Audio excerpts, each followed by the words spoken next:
Hey guys, welcome to the channel. आज का इस वीडियो में मैं डिस्कस करने वाला हूँ एसआईपी और आरडी का बीच में जो की डिफरेंसेस है उसका बारे में।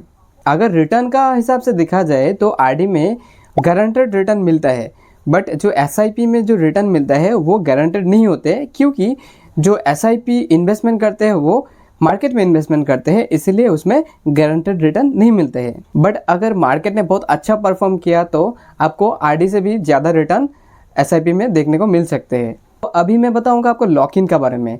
तो आरडी में आपका 3 साल का लॉक इन पीरियड रहता है, लेकिन एसआईपी में ऐसा कुछ भी लॉक इन पीरियड का झंझट नहीं होते हैं, एक्सेप्ट ईएलएसएस और कुछ दूसरे स्कीम्स को छोड़ के। तो अभी मैं बताऊंगा ऑब्जेक्टिव का बारे में।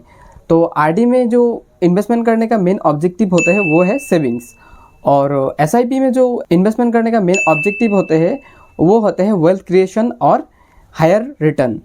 तो आरडी और एसआईपी हम लोग कहाँ कहाँ पर खोल सकते हैं। देखिए, अगर आरडी का बारे में बताएं तो आरडी आप किसी भी बैंक या फिर किसी भी पोस्ट ऑफिस में जाके खोल सकते हो, लेकिन अगर एसआईपी अगर आपको खोलना है तो आप किसी भी म्यूचुअल फंड स्कीम्स में एसआईपी को ओपन कर सकते हो।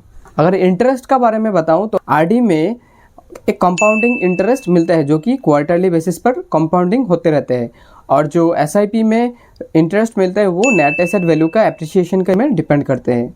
अभी मैं बताऊंगा टैक्स का बारे में। देखिए, आरडी में जो आप एक्स्ट्रा पैसा अर्न करते हो, एक्स्ट्रा इंटरेस्ट अर्न करते हो, उस पर आपको टैक्स भी देने पड़ सकते हैं। बट जो एसआईपी या फिर म्यूचुअल फंड्स होते हैं उसमें आपका लॉन्ग टर्म और शॉर्ट टर्म का जो टैक्स आते हैं, यानी कि एलटीसीजी और एसटीसीजी का हिसाब से आपको टैक्स पे करना होता है। अभी मैं बताऊंगा सबसे इम्पॉर्टेंट बात जो कि है लिक्विडिटी। देखिए, आरडी में आपको 3 साल का लॉक इन होने की वजह से कोई भी लिक्विडिटी प्रोवाइड किया नहीं जाता, या फिर आप प्री मैच्योर आरडी में नहीं कर सकते हो, लेकिन एसआईपी में आप कभी भी पैसा को विड्रॉ कर सकते हो, एक्सेप्ट ईएलएसएस और कुछ स्पेसिफिक फंड्स को छोड़ के। इसके अलावा और कुछ की पॉइंट्स है जो मैं आपको बताने वाला हूँ, जैसे कि आप एसआईपी में अगर शॉर्ट टर्म के लिए इन्वेस्टमेंट करना चाहते हो तो एसआईपी में आप शॉर्ट टर्म के लिए इन्वेस्टमेंट मत करो, क्योंकि एसआईपी कभी कभार देखा गया है शॉर्ट टर्म में नेगेटिव रिटर्न भी दिया है।